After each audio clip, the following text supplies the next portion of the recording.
ആത്മാക്കളെ ഇതുകൊണ്ട് തൃപ്തിപ്പെടുക. ആരാ? ആത്മാവ്.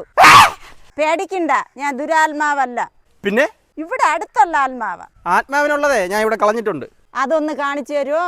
ഇത് ഈ ഭാഗത്ത് എവിടെയാണ് വീണത്? 2 തുള്ളി. ഒരു 30 മില്ലി തികച്ചു താടാ. 2 തുള്ളി എന്തരാവേ? എന്താ ടച്ചപ്പ്? മലക്കറി. അപ്പൊ അതും വിഷം ഇതും വിഷം. അപ്പൊ നിനക്ക് ഇതേപോലത്തെ ഒരു കറുത്ത തുണി വാങ്ങിക്കേണ്ട സമയമായി കേട്ടാ. എനിക്ക് മരിക്കണം. മരിച്ചിട്ട് നിങ്ങളെപ്പോലെ പൈസ മുടക്കാതെ തെണ്ടി നടന്നു കുടിക്കണം. ആത്മാക്കൊക്കെ നാണക്കേടായി. ആത്മാവ് എങ്ങനെയാ മരിച്ചേ? അത് വാറ്റി മരിച്ചു. വാറ്റി എങ്ങനെ മരിക്കും? പിന്നെ രാവിലെ 9 മണി തൊട്ട് ബസ് സ്റ്റാൻഡിൽ ചെന്നിരുന്ന പെണ്ണുങ്ങളെ വാറ്റിയ നാട്ടുകാരടിച്ച് കൊന്നു കളഞ്ഞടേ. എനിക്ക് വാറ്റടി മതിയാക്കണം. നീ ഏതെങ്കിലും ഒരു ഡെഡീഷൻ സെന്ററിൽ പോ. അയ്യോ, ഞാൻ ഡീഡിഷൻ സെന്ററിൽ പോയി. അവിടുത്തെ ഡോക്ടറെ അടുത്ത് എൻ്റെ വാറ്റിന്റെ റെസിപ്പി ഞാൻ പറഞ്ഞു കൊടുത്തേ. എന്നിട്ട് പുള്ളി ഇപ്പൊ ആ നാട്ടിലെ ഏറ്റവും നല്ല കള്ളവാറ്റുകാരനായി വേറെ ഏതോ ഡീഡിഷൻ സെന്ററിൽ ചികിത്സയിലാണ്.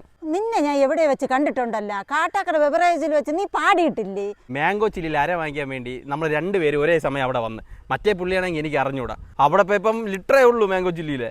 പിന്നെ ഒരു പാട്ടിലൂടെ നമ്മൾ പരിചയപ്പെട്ടു. ഏത് പാട്ടു? പാടൂ. നീ പാതി ഞാൻ പാതി, സമ്മതമാ സമ്മതമാ.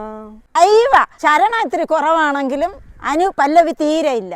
ഷെയറിട്ട് ലിറ്ററാക്കാൻ സമ്മതമാ സമ്മതമാ.